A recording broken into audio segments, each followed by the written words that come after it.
Hi, welcome to another exciting episode of the Andre The Beast Crayton Show. Another exciting show and another exciting guest.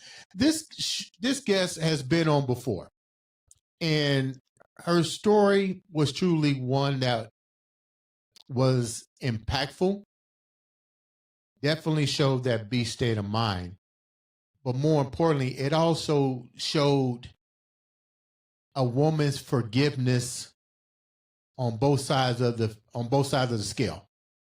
Let me tell you where I'm going with this and how we came back to part 2 to this. Imagine being a product of rape.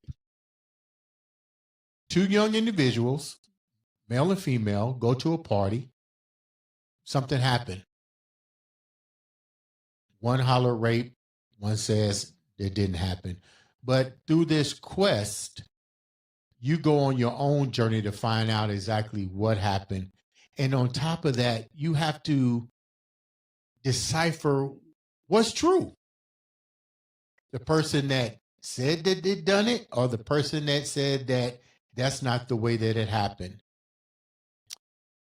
Without further ado, she's going to share a little bit. We're going to recap a little bit, but then we're going to go into something deeper here. Let me tell you the part 2 of this. You ever seen these movies where like bar rescue and people go into these restaurants and they go to clean them up? I'm going to tell you where I'm going with this, because this just happened to a restaurant that was here. I won't mention the name of it because I don't want to throw people up under the bus, but those in Indianapolis know what I'm talking about, which is so funny. I was on 42nd and Post Road getting ready to go to this place that has, just say, chicken and wings. I didn't go that day because I was surprised that they had one in this neighborhood that I was in. And I said, I'm going to go in there. I don't know how the universe works. This is so crazy. I go to my social media page. Social media is so cool, and you need to know how to use it. I'm pretty sure she's going to tell us this in her new profession with dealing with restaurants. But let me close this out so it makes sense. Somebody took their cell phone out and went behind the scenes, because this restaurant has a tendency to let you see them making food. And you see the boxes of the chicken and stuff that's out, they're frozen or whatever. But this time there were rodents that were coming in and out of the food that they were cooking. Now, roll with me here for a minute. I'm about ready to go and eat at this place because I've been to their original, AKA original location, which once it all panned out, the original guy said that wasn't us. They quote unquote used our name. I think it's a bunch of crap. You knew they used your name because however they put it, they were coming for the same stuff that came from your original restaurant. But to say the least, this went viral. They were literally cooking the food that rodents were coming in and out of and serving it to people. And this was the most sickening part. You're serving it to people that don't have a lot of stability, meaning means of income. They have EDB cards or whatever, but they're still trying to feed their families. And you're going to serve them food, sticking your hand in this, knowing that this food has had rodents running all over it, and you're picking it up and you're putting it inside the grease, and you're serving it to people. Fortunately, it went viral enough that the Board of Health went down there and shut them down. They should have shut down every single one of them, because my thing is like this when it comes to restaurants, bars, and so forth. If you did it at one, you're doing it at the others. That just happened to be an incident that somebody took upon themselves to go back there and look because they seen rodents going by there. And not just saying the low income, because I'm pretty sure even the high-end restaurants have the same issues. Cleanliness, food preparations, even the so-called, what you call these little restaurants that come out of people's trucks now. And I asked myself, I said, well, how are they washing their hands? How are they keeping food fresh? And you're pulling up getting tacos? I mean, like, I'm more of a, why don't I see garbage being taken out? Where is the garbage at? How are you washing your hands? How are you Where is your bathroom at? I'm asking questions because you're messing with food. Does that make any sense, ladies and gentlemen? So without further ado, we got a lady who's came back from the trauma of a product of rape. She's going to tell us a bit about that, but more importantly, what she's doing now. And she is doing this restaurant. What's the word I want to use? Restaurant evaluations, restaurant rescues. In other words, she's going to tell you what her job is, to go into your restaurant and make your restaurant up to date, make it profitable, and tell you what you are and what you ain't doing right. Welcome to the show. Welcome back, Erika Lebo, to the show. Erika, what's up? Thank you so much. That was a killer introduction. Wow. Look, you took me down memory. You took me down memory lane with this restaurant thing. And you know what's so funny, Erika? I have not been back in the restaurants. Even though he said that's not none of his, I don't trust him anymore. I'm petrified, because if you've done it, there's 9 times out of 10 somebody else does it. I think people don't react until they get busted. Exactly. Then they want to be proactive. You know what they said? We want to earn your trust. Well, even if they didn't utilize your name pro se, part of your name was granted, and they used your main store as their leverage. So you had to know something. Yeah. You had to know something. So you just lost a loyal customer with me. But enough of my ranting about that. Let's talk about you and why you came back for another episode to talk about that incident. Let's talk a little bit about who you are. Erika Lebo. Who is Erika Lebo? I am, I would call myself a powerhouse now, which is something I never thought I would say. You know, as you mentioned, I am a product of rape. So it took me a really long time to find myself and figure out who I am. And it was only in my 30s that I was finally able to do that. And now I'm in my 40s and I'm at the point where I don't care anymore. So as a restaurant consultant, I go into restaurants and I tell them what they need to hear to fix their business. That's very interesting. So how did you manage to get into that? Like, what made you get into that particular field, especially after dealing with all the trauma that you came from? Why get into understanding the who, what, where, or why of restaurants? So I did not plan on this at all. When I was in high school, I thought I was just going to be a minimum wage worker for the rest of my life. And I got a job at Hooters. That was my first restaurant job. And I realized, wow, this is kind of fun. I like the restaurant industry. So I went from there into fine dining. Went from there to more of I actually worked at Red Robin then as a bartender and trainer. And as a bartender there, a regional concept owner approached me and said, hey, like, I can tell you have really good work ethic and I'm interested in you working for me. Would you come on as a pre-opening coordinator for one of my new chains? And I took a leap of faith and I said, sure, why not? And from there, I was recruited to work for national food service distributors and sales, and slowly worked my way up to where I'm at now as a restaurant consultant. You mentioned Hooters. I'm gonna tell you, when I used to go to Hooters, and I didn't go all the time. I actually dated a young lady that worked at Hooters, but I knew the regional manager, so I was like really cool when they came to Indianapolis. But I never ate the wings. I always ate. You guys have a great shrimp. I forgot what it's called, but it was. And it tripped people. I say, "Why do you go to Hooters to eat shrimp?" I was like, "Man, their shrimp is phenomenal." But to go along with what you're saying about restaurants, even though they were noted for their wings and the women, beautiful women, they found a customer that likes them, because that's what restaurants is about, and bars. It's about what the customer likes and what's going to keep that customer coming back. I came back for that one thing all the single time. You've been in this industry for a while. What are some of the things that you have seen repetitively happen with restaurants that keeps them from being good at what they need to do, which is being a restaurant? Yeah, the biggest thing that I see is They have too big of a menu. When you have Oh my a God. three, Say four, that five again. page Wait a minute. menu, Wait a minute. Wait a minute. Wait a minute. Please say that again. the biggest thing holding restaurants back is they just have too big of menus. They offer too Explain, much.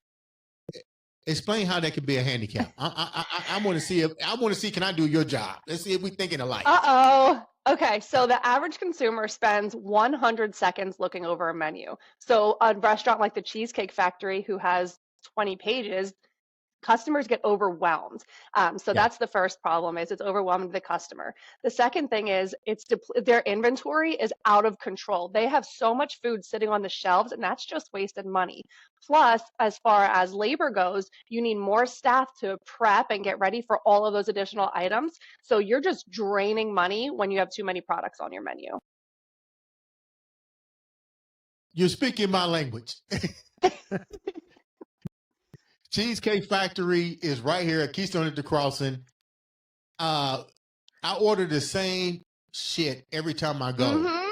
Which is, and you know why? For that very reason, because I'm so, and I've even talked to managers there. I mean, like, why do you have so much on here? So That's, much. to me, wasted inventory, wasted product. Nobody's going to even get past the first thing. So what do I order when I go there to make it easier for me so I don't have a pissed off evening?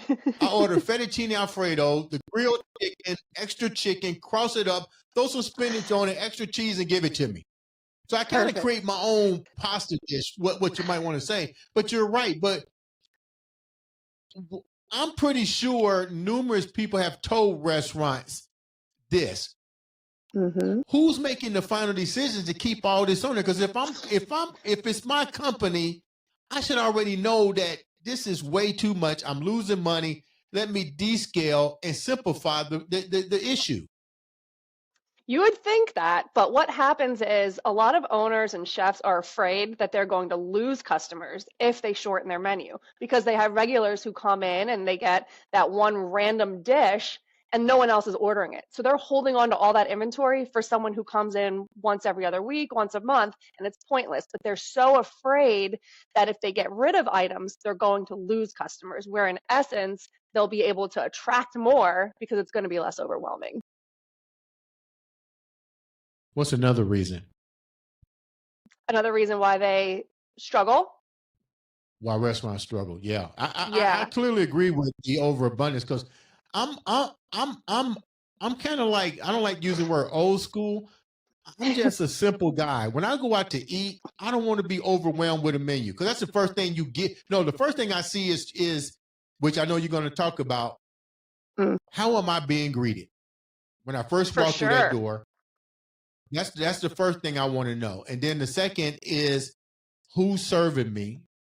I don't want you to kiss my ass. That's important to me that you don't kiss my ass, but you set the tone for my evening. Then the second thing is the third thing is that menu. But to keep moving Hmm. forward, what's another reason outside of the menu that you see restaurants having difficulties or moving forward? Hmm. Well, you touch on a great topic right there, is how you feel when you go into a restaurant. And I actually offer server training to help the servers understand that there's service and there's hospitality. Service anyone Right. can do. Hospitality is how you make someone feel, and that's how you're going to get them to come back. And that's really lacking, especially since COVID. We really see a decline in that hospitality feel when you go out to restaurants. So a lot of people will go into a restaurant, they don't feel wanted, they feel like an annoyance, so they're not going to go back. But going into what one of the biggest things is that I see is that restaurants aren't utilizing uh, their digital presence. I don't know about you, but when I want to go out to eat, the first thing I do is pull out my phone. I type in, the cuisine I'm looking for, the location. I'll go through their menus. I'll go through their social media, their reviews. That's how I decide where I'm going out to eat anymore. And restaurants just aren't grasping that yet, and that there is an investment involved. But ultimately, if you don't have a strong digital footprint, you're not going to get new customers in the door. You brought up something that's man, this is a great episode. I can already tell. Thank you. People always tell me, it's funny, I just posted this yesterday. My daughter, she gave me for Father's Day years ago a gift certificate to Bravos. Hmm. And I always go to Bravo's all the time. People say, Dre, we know where you at every Friday, Saturday, and Sunday. You at Bravo's. The reason that people fail to realize why I was at Bravo's is, first of all, I had a great relationship with the general manager. He made me feel important every time I went there. He knew my name every time I went there. I knew the hostess every time I went there. I can call on the phone and they recognize my voice and made sure I had a table. But what was most important was not that. I knew I had two special waiters that I always dealt with. And if they wasn't there, they made sure that they introduced me to the other people that were there. It wasn't to kiss ass or brown nose. It's because, like you said, I like the food. I want to be treated. And more importantly, I want to bring my family and I want to bring my friends here. And it was also funny because this is something else. You talked about food prep. They're known for, their number one thing was their pasta. I hardly ever ate pasta there. You know what I went there for? I went there for their steak. I had steak, green beans, and fried potatoes because they was getting the same steak that Ruth Chris got. And a lot of people didn't know that. They was like, why do you go to get a steak? It's a spaghetti place. I'm like, have you tried their steak? And they go, wow. But I agree with you that there is a difference between hospitality and just waiting on somebody. They made you feel like you were home. What's another reason? What's another reason? A lot of restaurants are afraid to increase prices on their menu. And we all know that the price of food and everything in general has gone up, but restaurants are afraid to increase their prices, again, because they're afraid that they're going to lose customers. But in doing that, they are just bleeding money instead and hurting themselves more than anything. Clarify that a little bit more. They're afraid to increase their prices because I've seen a lot of restaurants have increased their prices so much. Hell, I can't even go to Burger King and get a decent meal for $10 now. You know what I mean? Right. It's $15. So the chains are raising their prices. They'll have a couple like the Wendy's Biggie Bag for $5. A couple of them will have some staples that aren't very expensive, but the chains are doing it right. They are increasing their prices. The problem is the mom and pops where they only have that one location. They do have their regulars. And if they see that the price went up $1, they're afraid that instead of going to their diner for breakfast, they're going to go down the street where the prices remain the same. What's the major difference with the mom and pops in let's say the TGI Fridays? They just tore down Fridays like 2 months ago. It's like, boom, gone. It's like out of here. Why do you think that even if the mom and pop stores stay where they're at financially, meaning not raising the prices, why is the big conglomerates like TGIF and these other places falling to the wayside?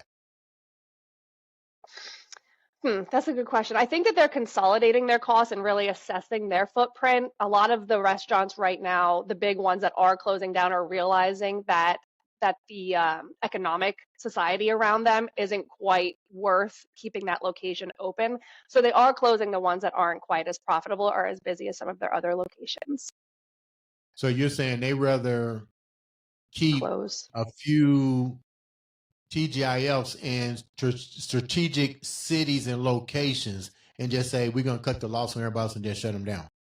I actually have a demographic report that I can run for my mom and pops to show them the exact median income, age, workforce within a 10-mile radius of their location. And that tool is huge for them because that's what the national chains are doing every single day. They're always analyzing the demographics around their area when they decide to close or when they decide to open up a new location. So having a tool like that's very, very helpful. Why is it so hard for a mom and pop store to stay in business? I mean, you very seldom see them closing down, but you see them pop up like all over the place. Like, I don't understand that. Yeah, so a lot of people who open up an independent restaurant, they get into the business because they love cooking, they love going out to eat, they have a barbecue sauce that everyone says is to die for. but they don't understand everything that goes into running a restaurant. It's not just cooking the food and providing the atmosphere. You're not just a chef or a restaurant owner. You're also in charge of social media, and you're also HR, and your maintenance. There's so many other aspects that go into being a restaurant owner that I think a lot of people, when they start, they don't realize, and before you know it, they're in over their heads. Is there an advantage and a disadvantage over a restaurant slash bar versus just a restaurant that don't have alcoholic beverages? Yeah, definitely. If you can get your liquor license, I definitely recommend doing that. It's a huge attraction for just the basic clientele right now. If you don't have a liquor license, you could always offer BYOB, but you're not going to see the same foot traffic as a traditional bar would. The one thing that the people without liquor licenses can utilize, though, is mocktails. Mocktails are huge right now. They're trending, especially with the younger generation who's starting to lean away from alcohol a little bit. So if you're unable to have a liquor license, I do recommend featuring a mocktail menu and make it as fun as possible. What's a mocktail menu? What's that? Yeah, so it's really fun drinks, like an alcohol beverage. It's pretty with like the colors and, the foo-foo, like fruit on it and everything, but there's no alcohol in it. So it's still fun to drink. It still looks cool. You're still enjoying the experience, but you're not actually having any alcohol. Let me ask a question. You mentioned bring your own bring your own something. What BYOB, is bring your own beer. they have restaurants that do that? I didn't even know you could do that. Yeah, a lot of Italian eateries. I'm in Pennsylvania, so around here we have a lot of Italian restaurants who let you bring in your own bottle of wine, and they'll pour it for you and do everything like that. So it might be state specific, I'm not sure, but here in Pennsylvania we do have restaurants that allow you to bring in your own alcohol if they can't supply Really? And they don't get in trouble for doing that? it. Nope.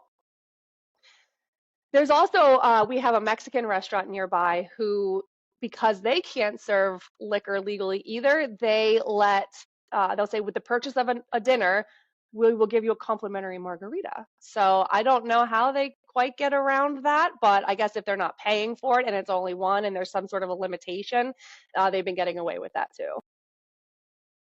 What are some of the other reasons that restaurants tend to not do good? Let's talk about the big issue. Like they're still bugging me. Rodent infestation. I'm even seeing Yeah. that shit on like bar pickups and that guy that comes on TV and he goes, I can't believe you didn't see this. I'm like, yeah, I can't believe it either. But Yeah. how rampant is that in restaurants? It's worse than you would imagine. And it is in the chains as well as the independents. What happens is owners sometimes go blind. You know how when you walk into your house, you don't notice your scent, but when someone comes in, they're like, your house smells good, and you don't know that. What happens is restaurant owners get the same way with their restaurants, and they stop seeing the dirt. They stop smelling the smells, and they just kind of get used to it. That's just how it is. So they're not seeing it in some cases, and in others it's just easier to ignore it and act like it's not an issue when obviously it is. As a consumer, you can tell. This is a basic rule of thumb. If you go into the restaurant's bathroom, if that bathroom is dirty, the kitchen's going to be even worse. What? Mm-hmm. Okay. I can see you thinking now.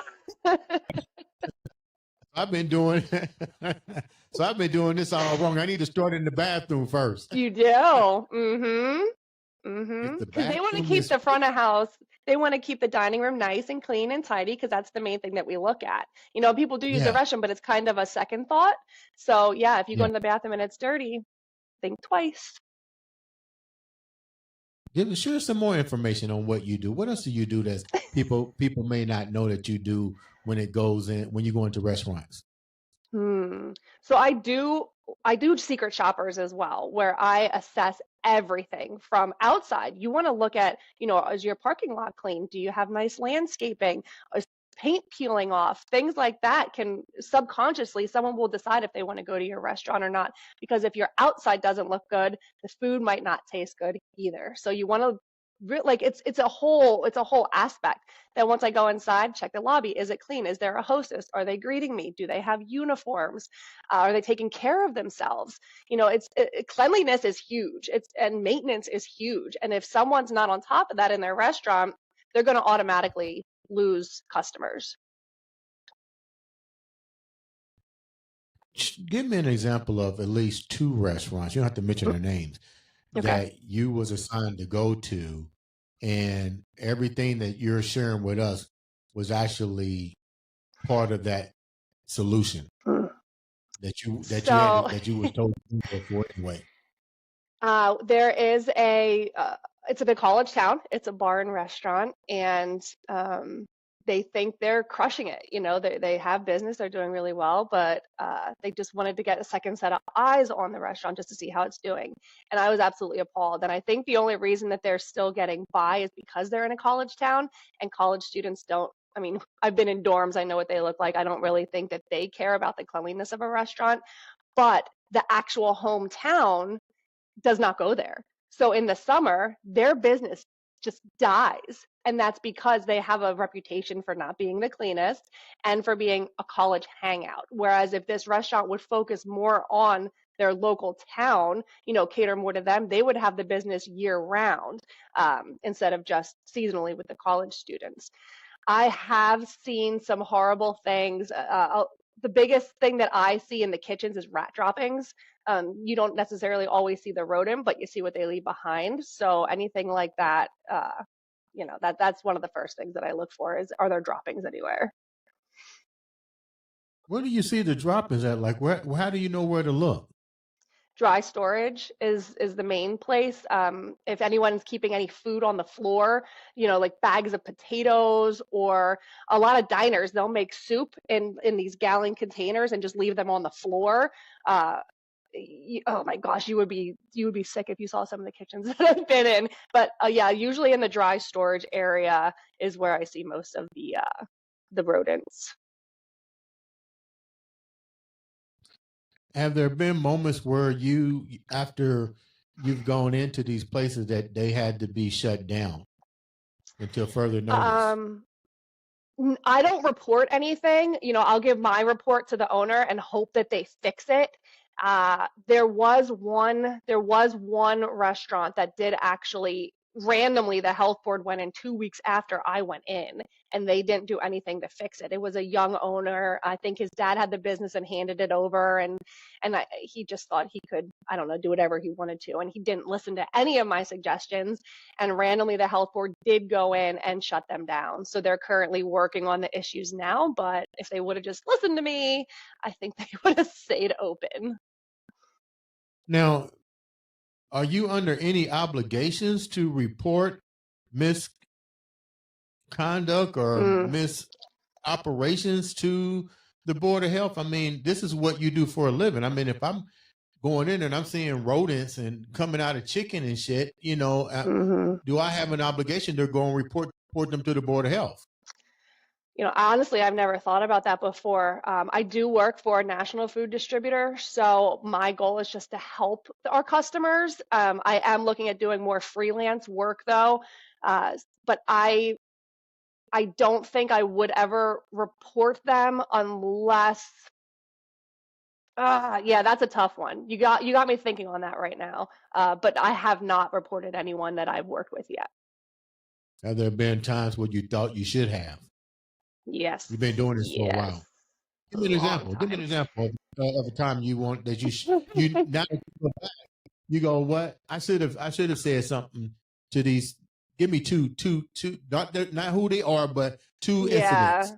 Okay, so there was a large diner that I grew up eating at, and then when I was in this role, I got to go in and work with them, and that's where I'm saying the example of like the soup buckets on the floor, and like they would just dip their hands in food. There's no gloves. The ceilings were starting to rot. You could see like sewage. I mean, it was foul. Like the kitchen smelled like sewage. It was so horrible. Yeah. They're still in business. They're still operating. So I'm not, I don't work with them anymore. I'm not sure what happened there. And then the other ones, the one that I mentioned where they had to close down, they also had sewage. They had a lot of sewage issues, leaks, just that foul odor that they weren't taking care of. But isn't that, yeah, isn't that the landlord's responsibility too? Because I ate at this place called Yummy Bowl. Never will forget it. Mm-hmm. Never will forget it. My friend was like, let's go to Yummy Bowl. I said, they don't even sound right. And they was like, you need to try the yummy sauce. So I'm like, okay. So it's right up the street. I never will forget this day. It was raining super hard. I'm going to give the place the benefit of the doubt. I knew something was wrong when I walked in. It wasn't clean. And I saw buckets on the floor, and water was like literally coming down. And it was coming down in the area where they cook the food. It's almost like a Mongolian place where they're cooking all the stuff in the middle, right? And I'm looking at my first time going here. I'm going through the line. I'm trying to understand the operation procedures where you pick out your protein, your carbs, and they go cook it, almost like a Mongolian barbecue type thing. And I remember looking at her like, you really want me to eat this shit? They're dumping buckets of water. Water is coming from the ceiling onto almost on the grill. And and I don't see nobody really washing their hands as they dumping buckets and coming back making food. Yeah. So did I eat the food? No. I Good. let them made it up, and I threw it away because it was just appalling to me. Have you been in a situation like that where you've seen this being done under conditions just like this? And if so, would you have contacted the Board of Health? Because I was tempted to contact the Board of Health. But I didn't do it because I was like, why are these people even sitting in here getting the food? Mm-hmm. You know what I mean? Like, you don't see what what I'm seeing, because I would have left. Mm-hmm. Yeah, I haven't seen it to that level. I have seen it where, ServeSafe is a huge part of uh, running a restaurant. You have to be ServeSafe certified. And so there's different levels where you should have your food stored. You don't want your produce underneath your chicken in case your chicken leaks, it'll go on the produce and things like that. And I do see that a lot where food isn't stored properly, where a box of chicken might be on the floor in the kitchen, wide open, and that's at room temperature, just festering, and insects can get on that and it will grow bacteria. And I think the mindset of a lot of chefs is, well, I'll just throw it on the grill, it'll kill everything. And that is absolutely not okay. So in those instances, when I do see that, I use it as a coaching moment. I explain why it's wrong. I explain the potential outcome that could come from it. And I just try to help them better understand, because I think sometimes it's laziness, and I think it might be a lack of knowledge sometimes. So I just try to educate as much as possible. When you say lack of knowledge, are you suggesting that servers, hostess, greeters, chefs, managers, owners need to be certified or take extended amount of educational knowledge before they decide to get involved in running a restaurant, bar, or anything that deals with food service, entertainment to people? Absolutely. In my opinion, I think every single person who works in a restaurant should have some sort of food handling certification, or food preparation certification. And like you said, from the hostess all the way up to the owner, everyone should have that. Unfortunately, there is an expense that comes with it. And with the high turnover rate, a lot of owners aren't willing to invest that money into their team. So the restaurant industry is very funny. It's the only industry that you can just walk into and start working on day one. There's very little training. You just kind of wing it, unfortunately. And those are the restaurants that aren't doing well. The restaurants who have that training and that certification and take pride in everything that they do and care about the ultimate outcome and their customer satisfaction, those are the restaurants that we see thriving. When people see, before we wrap up, when people see you walking in the door, do they have any idea who you are or why you're even there? No, not usually. A lot of people in the restaurant industry are males. So when I come in as a woman, that's actually the big differentiator is first of all, a lot of them are nicer to me. These poor men that I work with that go into restaurants, they get beat up, but I go in and everyone's really nice. So that's a good thing. But yeah, they're usually not suspecting that I would be a restaurant consultant or know anything about the restaurant industry, which is pretty funny. When you come in as a consultant, like who hires you to go into these restaurants? Is this an independent investigation, sort of speak? How do they pick you to go into certain restaurants? How does all this come about? So right now, and I can't disclose who it is, but I do work for a national food service distributor. So our customers will talk to their salesperson, and based on that conversation, either the salesperson will tap me in, say that they need help, or the restaurant owner will reach out and just say, "Hey, we have a few issues. Can you help me out with it?" But I am working on a separate business right now. I have a TikTok page called Restaurant Girl Sultant, and I'm going to be doing my own consultations in the next couple of months where I work virtually with restaurant owners. There's going to be several different packages, but the ultimate goal is to help them really just increase their profitability and just make them more successful. Before we wrap up, what are the three things that you are getting the highest response to or questions about? Digital presence, how do I increase my foot traffic? Menu profitability, how can I figure out how much I should actually be charging? And then menu engineering, how do we take that information from our product mix that we're selling with our menu profitability and really harness that into a menu that's going to make us the most money? Explain real quickly, what is the digital blueprint mean and how important is that? Because most restaurant owners or business owners, not even in the restaurant industry, they don't understand how important the social media blueprint is. A lot of them really, to be honest, they don't want to learn it. They said it's too much for them. What's your take on that? Yeah, if you're not investing in your social media and your digital footprint, you are not going to make it in today's world. You need to have a branded mobile app. You need to have online ordering. You need to be on at least Facebook and Instagram, especially if your demographic is the age of 30 and over. You need to have a clean website that's optimized for both desktop and for mobile. You need to feature your pictures. You need to create the experience online before they even walk in the door. Because if you're not doing that, no one's going to come in to check you out. Wow, such great information. Like I said on the Andre The Beast Crayton show, we are here to educate, empower, and move. And you definitely have shared a lot of information today. Especially allow Thank me to you. get that chicken in the rat basket out of the way, because that still bugs me today when I go past one of those places. And you know what? The tripped out part, their original location, the food is actually good.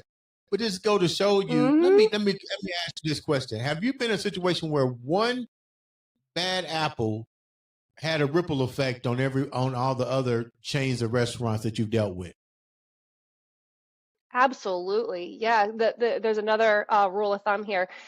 If you provide on a scale of 1 to 10, if you provide a 9 or a 10 experience, that customer might tell three, four, or five people. But if you're providing a 1 to a 4 experience where it's absolutely terrible, you're going to lose literally thousands of customers because they are not only going to tell the people in their circle, they're probably going to blast it on social media too. So every time you're giving a negative experience, you're losing hundreds of customers without even knowing it.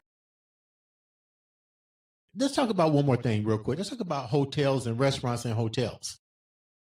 Hmm. Naturally, we have a beautiful restaurant here at the Keystone Cafe at the Sheraton Hotel, Keystone at the Crossing. Their food is immaculate.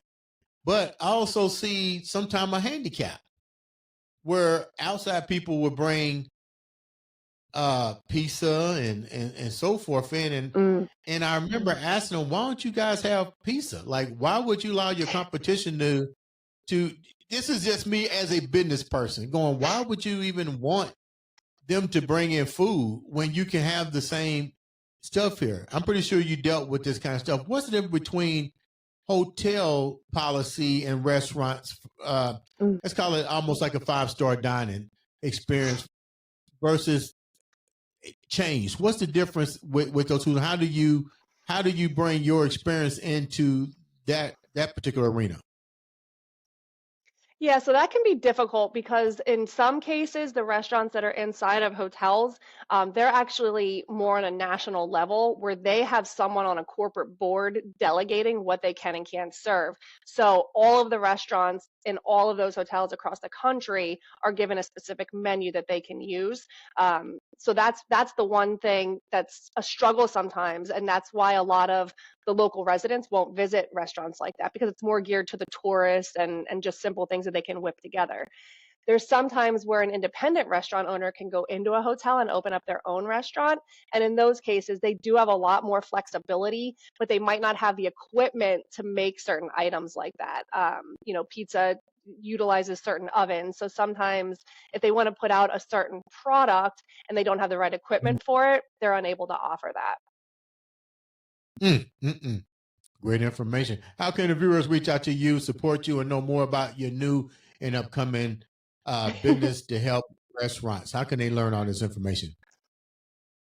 So I do have a TikTok page, is Restaurant Girl Sultant, and that's focused on tips and tricks of the restaurant, everything I talked about today, plus more. And I'm currently working on a website, hoping to get the exact same domain, restaurantgirlsultant.com, and that's where I'll offer different packages where I'm willing to work with anyone across the country and help them be more profitable and just overall happier in their restaurant management. Thank you so much for coming on and sharing such vital information. I think now I learned something. I'm going into the restrooms first. So when you see me coming to your restroom, I'm going to the bathroom first. That's going to be my first assessment. I love if it. The bathroom is clean, and I might sit down and enjoy the meal. Ladies and gentlemen, this has been another exciting episode of the Andre The Beast Crayton Show.